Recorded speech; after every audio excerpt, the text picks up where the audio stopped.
Bienvenidos, comunidad de odontología funcional de la boca a la vida. ¿Cómo están? Ha pasado un tiempo y ya hemos avanzado en este camino tan entretenido, tan ameno y de tanto conocimiento. Y es infaltable en el programa invitar a mi compañera, a la señorita Paloma Núñez. ¿Cómo estás, Paloma? Bienvenida hoy a nuestro canal. Hola José, muchas gracias, estoy muy contenta, estoy muy inquieta, ha sido una semana con mucho movimiento, creo que este año partió así, con este ciclo de entrevistas, y justamente quería comenzar reflexionando y informando un poco, como me encanta hacerlo, sobre el significado y la etimología de la palabra inquieto, que quiere decir que no para, que no deja de moverse. Y justamente también fue Aristóteles que dijo que el movimiento es vida. Entonces, las personas que somos inquietas, como tú, como yo, como nuestra invitada de hoy, generan este movimiento y esta dinámica donde vamos a generar cambios de información. Así que la entrevista que vamos a hacer hoy me pone muy feliz realizarla. Vamos a entrevistar a una fonoaudióloga muy inquieta, una gran amiga que justamente conocí estudiando temas de deglución, de motricidad, y que tiene un espíritu muy inquieto, así que quiero que José, porfa, le des la bienvenida, porque gracias a esa inquietud muchas veces compartimos junto a ella un viaje que nos llevó de la boca a la vida. Así que José, dale la bienvenida. Paloma, muchas gracias. Hoy día es una invitada que estuvo muy inquieta. También es una colega tuya, una fonoaudióloga. Y es súper largo su currículo, así que tendré que leer parte de lo que ella nos contó. Ella es fonoaudióloga de profesión, es máster en intervención logopédica de la Universidad Complutense de Madrid. Actualmente se encuentra en perfeccionamiento constante en el área de alimentación y deglución. Ha cursado muchos diplomados y actualmente también es docente de varias universidades chilenas en la región de Concepción, entre ellas la Universidad San Sebastián, la Universidad de Concepción y la Universidad de las Américas. En el ámbito personal nos contaba que es una dog lover, le gustan los animales, y además que practica un deporte no muy conocido, pero que le ha cambiado un poco también su disposición a los deportes. Así que ahí nos vamos a preguntar y nos va a contar sobre esa actividad que está desarrollando. Así que le damos la bienvenida a una mujer para que yo conozco hace un tiempo, muy intensa, muy activa, muy alegre. Así que estamos a la espera de que aparezca la señorita Francisca Rodríguez Vera. Bienvenida, Francisca, un gusto. Hola, hola, ¿cómo están? Excelente, feliz de tenerte acá en el programa. Gracias por Muchas aceptar esta gracias. invitación. Sí, gracias a ustedes por la invitación. Estoy muy contenta de estar aquí en este programa de La Boca a la Vida, así que un gusto, un placer. Qué genial. Fran, yo estoy súper contenta porque justamente cuando nos conocimos nos demoramos muy poquitas horas en enganchar, en conversar y empezamos a cuestionarnos si lo que nos estaban enseñando tenía que ser así, que quién lo dijo, que por qué. Y eso nos ha llevado en distintos periodos de nuestra vida y de nuestra formación como profesionales a conversar y a romper un poco algunos paradigmas. Entonces yo quería comenzar esta entrevista enfocando a las personas que tú también tienes una gran experiencia con niñas, con niños pequeños, donde muchas veces te llegan con el clásico motivo de consulta de mi hijo no habla muy bien o no se le entiende lo que dice o le está costando el tema de la R, o parece que como es hijo único habla un poquito más lento, habla distinto en comparación a sus hermanos, pero siempre es el habla. Pero nunca, yo creo que muy pocas veces me ha llegado paciente y que la mamá te diga, lo traigo, Fran, porque mi hijo mastica mal. Entonces, en esa reflexión, nosotras con Francisca cuestionábamos, ¿tiene relación el habla y la masticación? ¿Será que existe algo importante? Y quiero que tú, a través de tu experiencia, le cuentes a las personas, porque hay muchas madres, muchos padres que van a ver esta entrevista y que de pronto notan que su hijo no dice la R o no habla muy bien y jamás habíamos pensado que la masticación podía tener que ver. Cuéntanos un poquito sobre lo que has visto tú y de tu experiencia en esta área. Bueno, ahí como contabas tú el tema de las reflexiones, partir bueno, nuestra profesión de fonoaudiología es relativamente nueva en nuestro país. De hecho, este año se cumplen los 50 años de fonoaudiología. Este es un gran año de celebración. Y con esto, bueno, quiero llegar que la gente también no nos conoce en nuestro rol como fonoaudiólogos en el ámbito de las funciones orofaciales, que podemos evaluar succión, deglución, respiración, masticación, y como bien tú dices, nos conoce más por el ámbito de habla y lenguaje. Pero, claro, últimamente me han estado llegando bastantes niños con estas dificultades y sucede algo en particular que se repite, que cuando uno ya va haciendo otro tipo de preguntas, como en el área de alimentación, tipo de alimentos, consistencias, gustos, hay un patrón ahí que se empieza a repetir, ¿sí? Que estos niños que tienen dificultades para articular suelen, por ejemplo, comer alimentos que son más blandos dentro de sus rutinas, ¿sí? O sea, los papás por lo general los reportan como, no es que son un poco mañosos o selectivos en ciertas cosas, entonces prefieren, yo prefiero que coman y le muelo la comida, por ejemplo. Eso es como que se da bastante en mis entrevistas.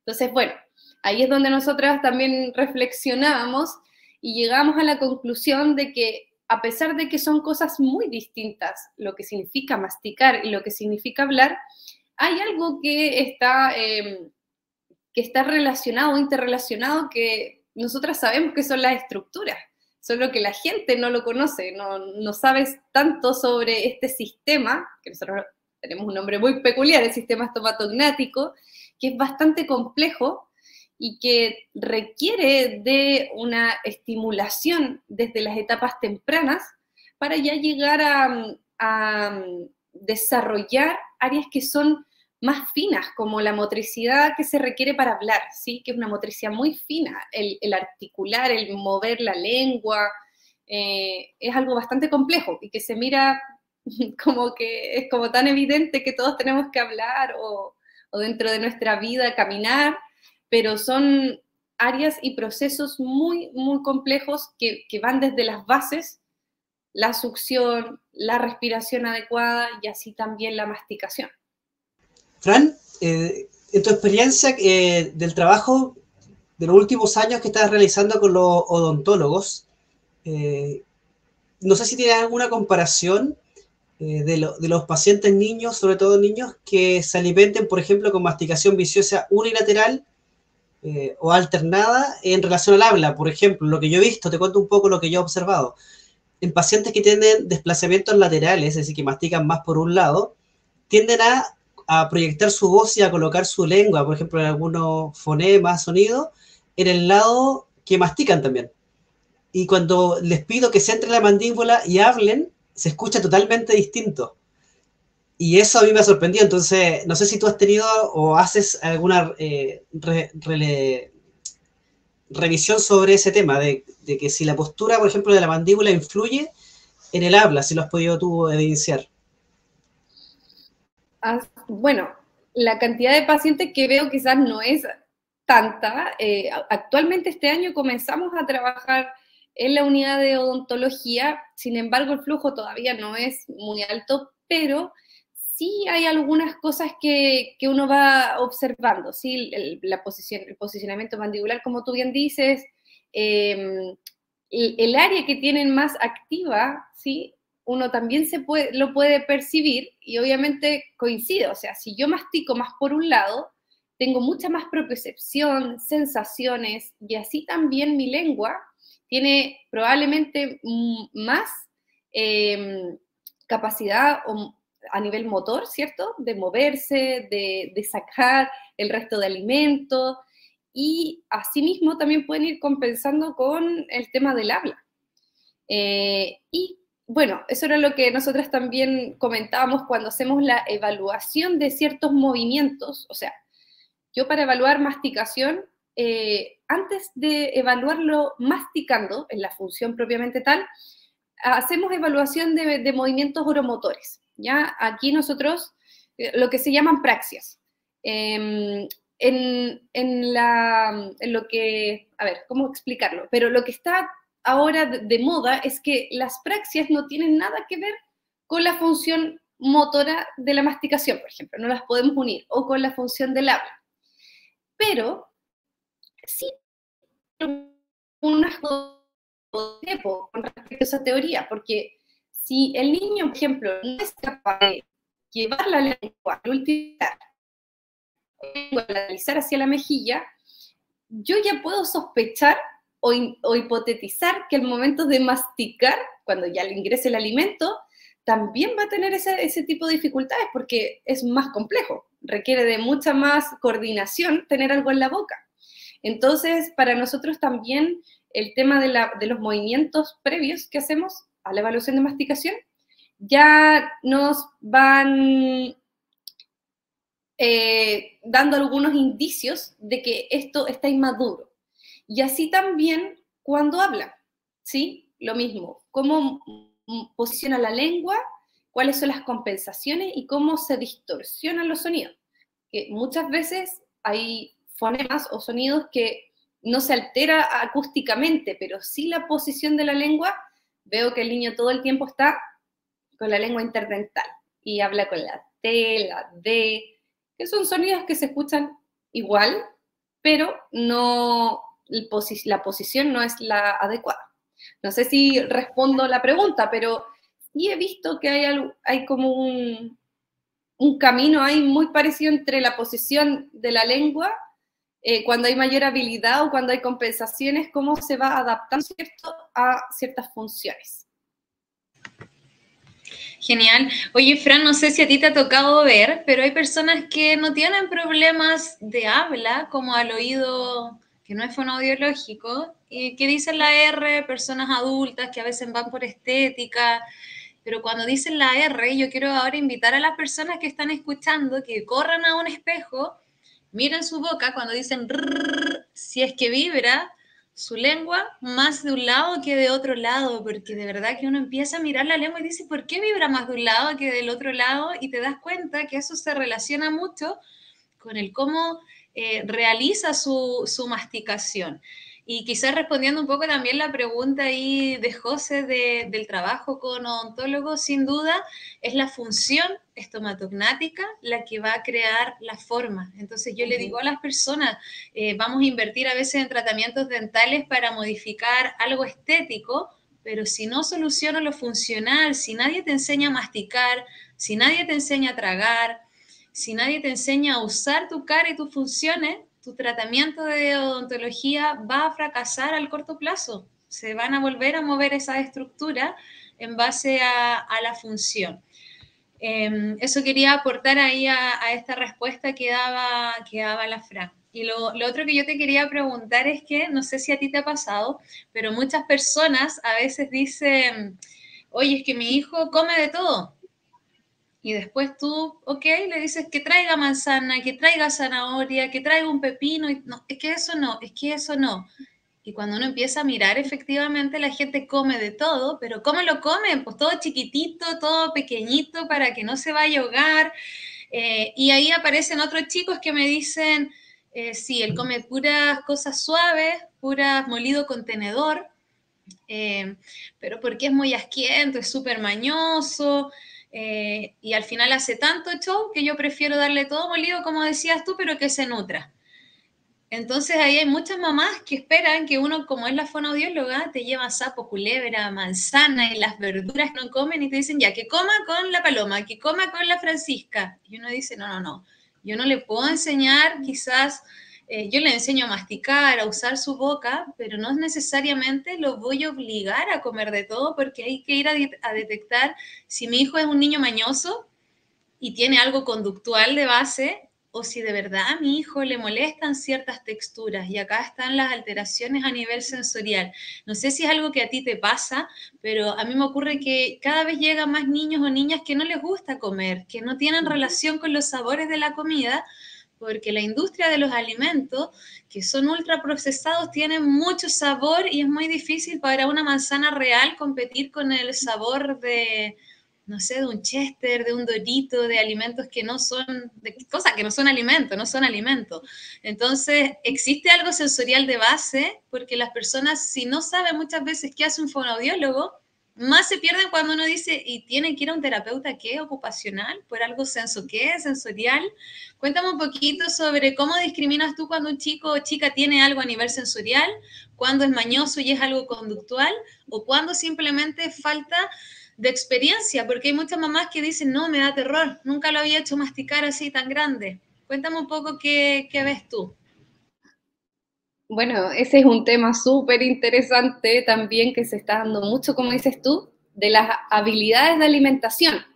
Yo creo que ahí estamos al debe en lo que es la prevención y educación sobre los hitos de los niños, bueno, desde que son bebés, desde que comienza esta alimentación complementaria, ¿sí? Cuando empieza a ingresar por primera vez el alimento y orientar a los padres sobre este camino, que muchas veces no es fácil, como dices tú, existen trabas, traumas, malas experiencias, y que finalmente empiezan a generar rechazo alimentario, selección, se vuelve un drama el proceso de alimentación y no es un estrés solo para el niño, sino que también para estos padres que no saben qué darles. O sea, a mí me han llegado consultas de niños que no comen nada, llevan 2 semanas sin comer, nada. Entonces es pura leche lo que están tomando para nutrir algo porque los padres están desesperados. Entonces, bueno, en este proceso de generar habilidades para alimentarse, es importante la experiencia, ¿sí? Yo creo que eso es como la base. Yo creo que todos hemos tenido en nuestra infancia algún recuerdo de algo traumático, ¿sí? Algo que a ustedes les generó miedo en algún momento, puede haber sido, no sé, me caí de la escalera y desde ahí yo siempre voy a tener un rechazo o una cierta cuidado al bajar una escalera porque, ¿sabes? No sé, me traumé, me corté, tuve que ir al hospital, yo me acuerdo cuando era niña, todos lloraban, no sé, me llevaron al hospital, cosas así como traumáticas.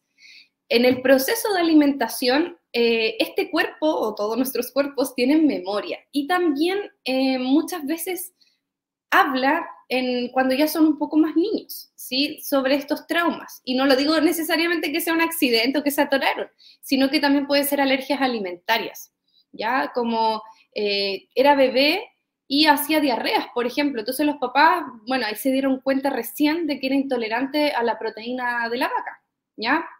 Pero después de que el niño tuvo varias veces diarrea y fue expuesto a este alimento, entonces obviamente su sistema gastrointestinal tiene memoria y se acuerda de que en algún momento algún alimento le hizo mal. Entonces, también hay que ir buscando la historia de estos niños, como para poder determinar, es sensorial, es conductual, es de experiencias, es el ambiente, porque también tenemos un ambiente que muchas veces no propicia la adquisición de alimentos o la experiencia de alimentos nuevos. Como bien tú dices, bueno, estamos en un no sé, en un mundo rápido, que tenemos muchas cosas que hacer, padres que tienen que trabajar muchas horas, entonces la dedicación o las horas de alimentación están siendo cada vez más limitadas en nuestras rutinas, son rápidas.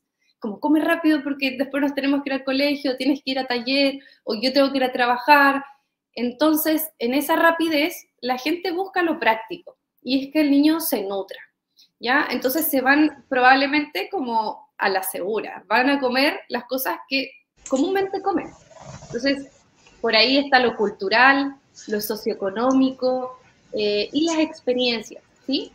Oye, Fran, te escuchaba atentamente lo que tú cuentas porque a ver si yo le pregunto a mamá, a los papás también, oye, tu hijo come, ¿qué come? Me dice, ¿sabes qué? En mi casa no come nada, pero en vacaciones se fue donde el papá y comió marisco, comió pescado, comió carne y llega acá y no quiere comer. Parecido. Entonces ahí por ese ambiente. Son situaciones que yo he dicho, uy, qué interesante empezar a reconocer que el ambiente muchas veces crea una instancia agradable para comer y a lo mejor en otra instancia es una forma también de yo lo veo como de reclamar o de tratar de hacer notar algunas situaciones. Así que los papás tienen que estar atentos ahí. Y también lo que ustedes comentaban del alimento ultraprocesado. Ahí hay una frase que a lo mejor no lo hemos detenido. Ultraprocesado significa que se evitaron procesos, ¿cierto? Y los humanos vivimos de procesos. Nuestra boca ejecuta muchos procesos, nuestro corazón ejecuta muchos procesos, nuestro cerebro ejecuta muchos procesos. Entonces, cada vez que estamos restando procesos, tenemos que también pensar que estamos restándole bioquímica al cuerpo, le estamos restando entrenamiento. Y también me encantó mucho lo que comentaste sobre si la masticación y el habla están relacionadas. Los últimos informes que hemos leído, al de Contra Mamá, hay una relación directa entre el desarrollo psicomotor y el desarrollo cognitivo.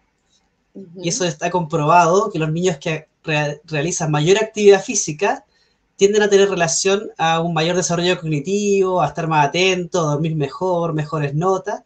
Y yo lo haría notar porque es curioso, pero habitualmente los niños con mejor desarrollo oral de su boca respiran mucho mejor, no roncan, duermen bien, hacen deporte. Entonces, como siempre hemos comentado acá en el canal, en el programa, la boca refleja muchas cosas de nuestra vida. Yo diría un 90% de la vida puede ser reflejada a través de nuestra boca.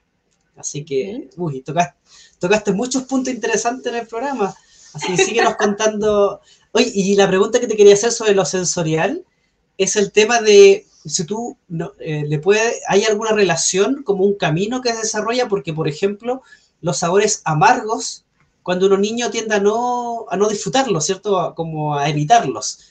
Pero a medida que va pasando el tiempo, el café lo adoramos, el vino lo adoramos, la cerveza, los que toman cerveza, lo adoramos. Entonces, ¿qué relación hay? ¿Hay una maduración? ¿Por qué los sabores amargos suelen ser o suelen disfrutarse a mayor edad? ¿O es algo cultural que no se deja probar algunos sabores? No, algunos que no corresponden, pero algunos sabores a los más pequeños. ¿Cuál es lo que tú nos puedes contar de eso? Mira, la verdad yo he escuchado algunas teorías que no sé si tendrán la evidencia científica suficiente, pero los bebés también tienen reflejos protectores, ¿ya? Y muchos de esos es el tema de evitar sabores amargos que son como por sobrevivir, ¿sí? Como un tema de que probablemente las cosas que están descompuestas o que pueden ser altamente peligrosas para los bebés tienen un sabor que no es tan agradable, ¿ya? Ahora, sin embargo, el desarrollo del gusto empieza en la etapa gestacional.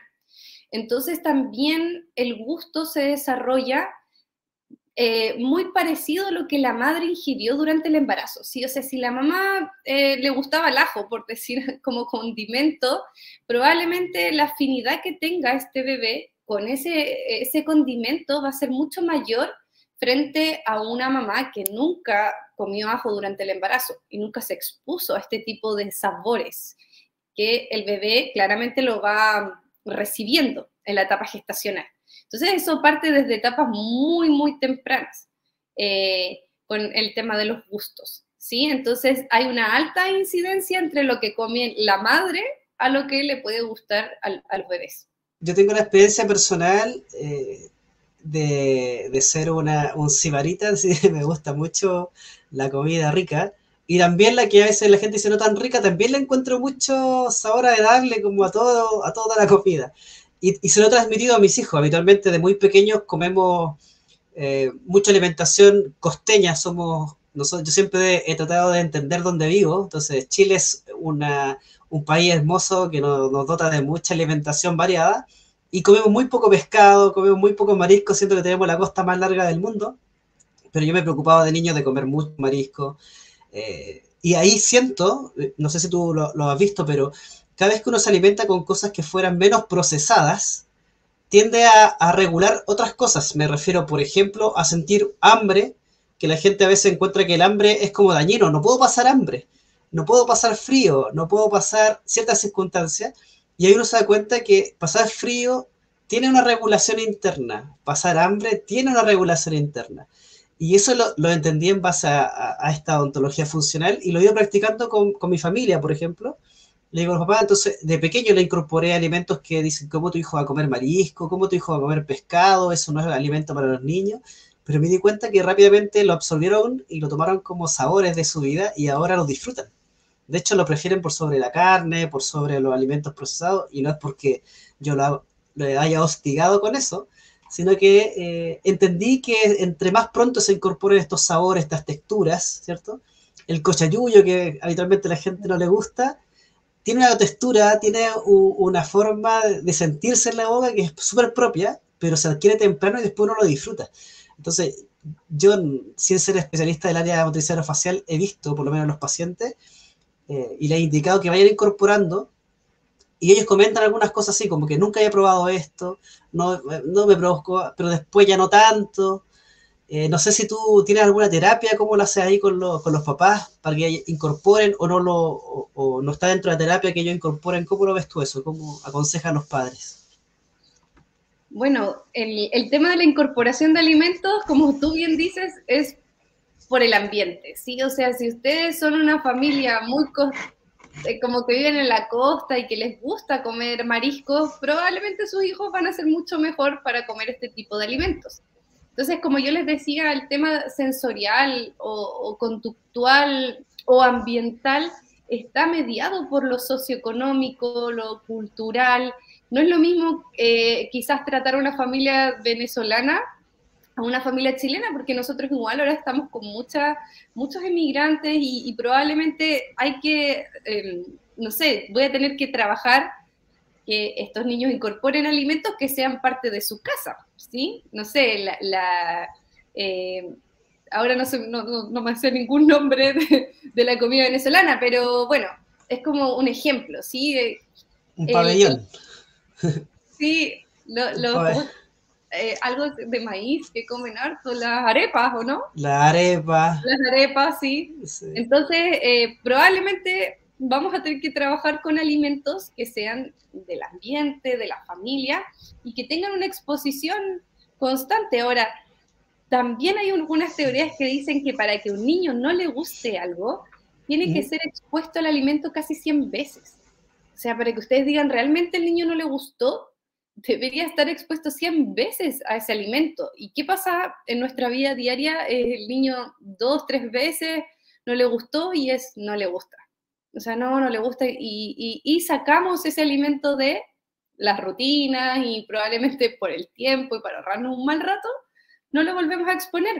Entonces, ahí está la forma, el tamaño, la consistencia, el sabor, o sea, son muchas variables las que tenemos que ir evaluando desde lo visual. El niño no le gusta porque no le gusta verlo, no le gusta olerlo, no le gusta tocarlo, no le gusta saborearlo, no le gusta masticarlo, o sea, podría seguir, ¿me entienden? Es un paso a paso que tenemos que ir trabajando y que muchas veces se parte de afuera hacia adentro, o sea, la boca es lo último que voy a trabajar. Tienes toda la razón, querida Fran. Estoy muy de acuerdo con todo lo que estás diciendo y esta invitación igual a las familias a que no hagan esto, porque muchas veces yo digo, ya, ¿puedes traer zanahoria, manzana? Sí, te dicen los chicos, y la mamá, no come eso. Y es como que ya, pues señora, señor, le está diciendo ahí que está abriéndose a la posibilidad de que sí, y es como que no va a querer eso si no te gusta, y es como uno muchas veces favorece este tipo de ambientes, de conducta. Y quiero seguir con el tema de las familias, porque creo que somos un ser humano, con José siempre lo decimos, y no sabemos cómo funcionamos. Entonces, ¿qué pasa con estos chicos que uno dice, no, escuché esta entrevista y mi hijo no es mañoso, no tiene cosas sensoriales? ¿Cómo puedo saber si mi hijo o mi hija mastican bien o no lo están haciendo tan bien? A estas familias que son un poco más observadoras y que quieren saber qué tengo que mirar en la boca de mi hijo para saber si tiene que ir donde una fonoaudióloga o si el dentista la va a tener que mandar. Danos como algunos tips para las familias para que les pueda hacer sentido qué observar en los momentos de alimentación. Ya, vamos a hacer ahí unos tips bien generales. Pero bueno, lo principal es saber que a los 6 meses, en lo que se dice aquí en Chile, comienza esta alimentación complementaria, ¿ya? Porque la lactancia materna o la leche es el alimento principal del niño. Por lo menos hasta los 2 años es considerado así, ¿ya? Entonces, si a los 6 meses empieza esta alimentación, esta incorporación, ellos notan dificultades, que hay una tendencia a preferir la leche por sobre este alimento que va a ser una consistencia bien papilla, porque también tiene que ir asimilando lo que el bebé podía hacer antes, que era solo beber líquidos. Entonces se incorpora y ahí lo va a asesorar el pediatra, la nutricionista, probablemente le van a decir, dele papillas, compotas, alimentación obviamente saludable, ¿sí? Y también hay un listado de alimentos que se pueden dar y otros que están prohibidos claramente porque el sistema gastrointestinal también va madurando. Luego, ya a partir de los 8 meses aproximadamente, y obvio que esto es muy genérico porque también va a depender del desarrollo de la dentición, si comenzaron a erupcionar los dientes, cómo están las habilidades motoras de este niño, si es un niño que, por ejemplo, se puede ya sentar bien, logra un control de cabeza. Comenzamos con la alimentación complementaria, ¿sí? Y ahí a los 8 meses, ya que lleva 2 meses practicando con papillas, deberíamos empezar a darle consistencia a estos alimentos. O sea, es una papilla homogénea, pero quizás ya la voy a empezar a moler con el tenedor, la papa, el zapallo. Entonces, ya no es esta papilla homogénea licuada. Y así sucesivamente, o sea, empezar a incorporar texturas. Ahora, para el año, que ya debería erupcionar los molares, ¿cierto? Entonces, ahí también se recomienda los picados. Y es como que, de hecho, lo venden así en los supermercados, los picados, que es como para el año, que se propone. ¿Sí? Esto también acompañado de estos hitos motores, porque el niño ya comienza a caminar, de hecho va a empezar a desarrollar sus primeras palabras, entonces también se ve como un avance, una evolución en todo su desarrollo motor y cognitivo, como decía el José también, que está muy influenciado obviamente de esta madurez. Y ya a partir del año y medio hacia los 2, deberíamos estar cada vez avanzando en estas consistencias, ¿sí? O sea, ya desde el picado y las habilidades que ellos vayan observando, ir transitando hasta llegar al entero. Esto a modo muy general, porque ahí también se suma la incorporación de utensilios como el vaso, el tenedor, la silla donde se sientan. Un tips súper importante es evitar que los pies cuelguen, por ejemplo, porque muchas veces uno los deja sentados, ¿cierto? Y las sillas de bebé traen un posapiés, ¿sí? Y que ellos ponen sus piecitos. Pero cuando ya van a cumplir 2 años y no les gusta la silla, ahí está el alzador, pero muchas veces no se preocupan de que los pies también queden bien posicionados y quedan colgando. Y eso también genera una descoordinación. O sea, nosotras con la Palo, que estudiamos mucho de esto, sabemos que desde los pies hasta la cabeza está todo conectado en cadenas, ¿sí? Con cadenas musculares y así también a nivel sensorial. Entonces, si estos pies no están bien posicionados, probablemente a nivel mandibular, la mandíbula no trabaja bien en comparación de un niño que sí le podemos poner una cajita incluso, ya que ponga bien sus pies, que se siente bien al momento de comer. Esto puede coordinar mejor los movimientos a nivel masticatorio. Entonces, son cosas súper pequeñas que a veces hacen cambios muy significativos a la hora de masticar y de desarrollar estas habilidades. Uno las mira como que no valen nada, pero en verdad es como yo les digo, aprender a andar en bicicleta, es como aprender a mover la mano para escribir, o sea, son cosas súper difíciles, en verdad, si las vamos... Sí, también como otro tips, notar los sonidos, porque hay personas que al masticar generan como mucho chasquido, mucho que escape de alimento, algunos que se les escapa la comida y ni la sienten, pero sobre todo cuando hay mucho chasquido, mucho ruido, yo digo, no puedes cerrar la boca, será algo en la respiración que necesita masticar y uno, dale, que mastica con la boca cerrada porque tienes que ser educado, pero de pronto me estoy muriendo si tengo que masticar con la boca cerrada y no logro respirar, entonces uno dice, ¿por qué suena tanto cuando come? Puede que no esté respirando bien por su nariz y necesito respirar por boca. Y cuando trago respirando por boca, también voy a tener algunas alteraciones ya a nivel digestivo. Entonces es todo un mundo, como dice la Fran, de la cabeza hasta la punta de los pies. Pero también fijarse en eso, en los sonidos que hacen las personas, ustedes mismos como adultos.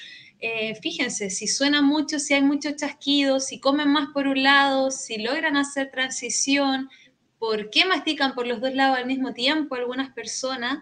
Entonces yo siempre recomiendo a todas las personas que puedan acudir a un fonoaudiólogo de motricidad orofacial para aprender estas funciones. Y justamente en este momento de la entrevista, Fran, uno presenta las redes sociales y yo te entiendo un montón porque no sé si seremos hasta parecida en eso, que pasamos mucho tiempo estudiando, somos súper inquietas, tenemos un montón de información, somos muy generosas al compartir la información y cuando me dicen, ya, pues, ¿dónde te sigo?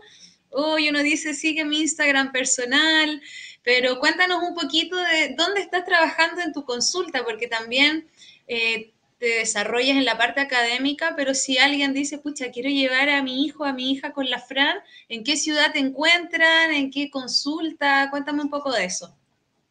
Bueno, actualmente no estoy en consulta, no me da el tiempo, porque como estoy trabajando en las universidades acá, entonces sí hago domicilios, evaluaciones particulares.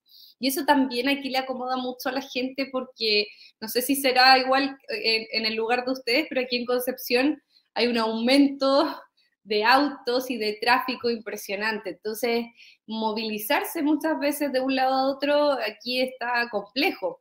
Entonces los padres prefieren que uno vaya a la casa y realice las evaluaciones. A mí también me gusta ir a la casa porque puedo ver el ambiente, puedo hacer modificaciones, uno los ve ahí in situ, en su zona, como se dice, y también a mí me permite como que darme cuenta de muchas más cosas de las que me comentan los padres, que a veces ellos creen que no son necesarias compartirlas, pero uno, claro, todo el detalle nos sirve demasiado. Entonces, ahí está mi correo que está pasando ahorita, que es franrodriguezvera@gmail.com. Ahí nos podemos, si quieren contactarse conmigo, dudas, consultas, podemos contactarnos por ese medio. Oye, Fran y Paloma, esta entrevista ha sido muy alegre. Ustedes irradian esa alegría de enseñar, tienen mucha dualidad de académicas, pero académicas renovadas, ¿sí? No como, bueno, no como algunos profes que tuve yo que no tenían muchas ganas de enseñar, parece. No, todos quieren enseñar, pero ustedes entregan mucha alegría. Oye, Fran, nosotros siempre le pedimos a los invitados que nos dejen alguna frase, algo que les interese entregarnos como mensaje. Y quiero que tú nos cuentes un poquito tu frase, que obviamente va a representar mucho lo que ha pasado hoy. Dale. Sí, bueno, cuando ustedes me pidieron esta frase, yo dije, tengo que buscar algo intelectual, algo como, no sé, de Einstein, algo que sea como muy llenador para todos los sentidos. Sin embargo, yo siempre me he movilizado con esta frase, la tengo hace mucho tiempo en WhatsApp y creo que es la que también me ha movilizado a hacer muchas cosas, que es que todo fluya y que nada influya. Sí, yo creo que es una frase básica, por decirlo así, no tiene grandes palabras, pero dice mucho de movilizarnos, de fluir, de que si te gusta algo lo hagas, que no importa de repente los obstáculos, que si nada tiene que influir mientras tú quieras hacerlo. Así que esa es una frase que a mí me hace mucho sentido y que la llevo hace bastante tiempo y viendo mi recorrido y cuando ustedes me pidieron incluso hasta el currículum, uno se da cuenta, wow, todo lo que uno va avanzando, no solo, bueno, profesionalmente, sino que también en los ámbitos personales. Sí, qué genial. A mí me pasó cuando dije, conozco a la Fran desde, uy, ya ha pasado tanto tiempo, van a ser 10 años ya. Yo dije, qué genial. Oye, yo quiero, antes de que José nos despida, hacer un pequeño resumen, porque justamente en esta entrevista con esa frase pasó de todo detrás de cámara, pero esto fluyó genial, la información se entregó igual.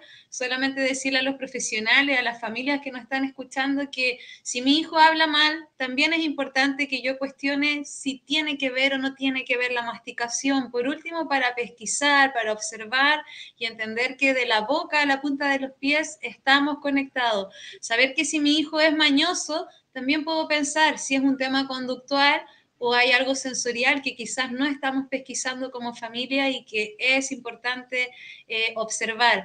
Y justamente como trabajamos con nuestro querido José Urtubia, pensar si mi hijo o hija, yo veo que tiene los dientes muy derechos, ¿los está ocupando realmente? ¿Estará masticando? O lo contrario, si sus dientes están como una ensalada de dientes que decimos acá en Chile, si están todos chuecos, ¿tendrá que ver la masticación? Entonces me encantó esta entrevista porque sincronizamos mucho con este tema y todo fluyó, nada influyó.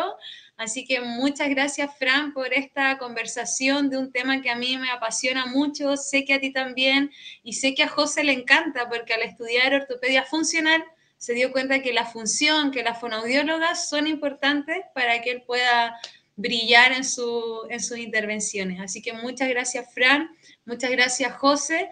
Despídenos, por favor.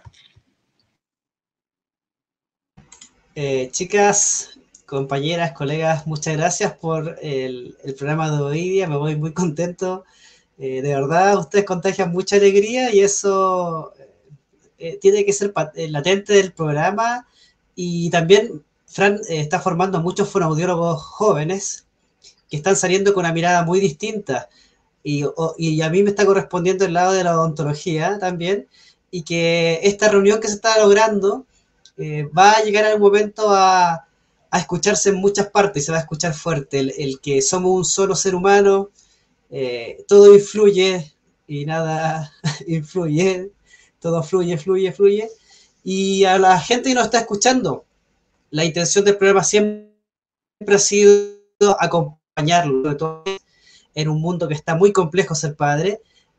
Este tiene esta misión de, ojalá, acercarte un poco a conocer cosas que antes se promovían solas, pero que ahora hay que trabajarlas mucho. Así que en el próximo capítulo ya van a conocer nuestro próximo invitado, pero hoy día fue realmente de lugar. Gracias, Paloma, como siempre, compañera de este camino. Nos vemos en la próxima edición. Muchas gracias a todos nuestros televidentes.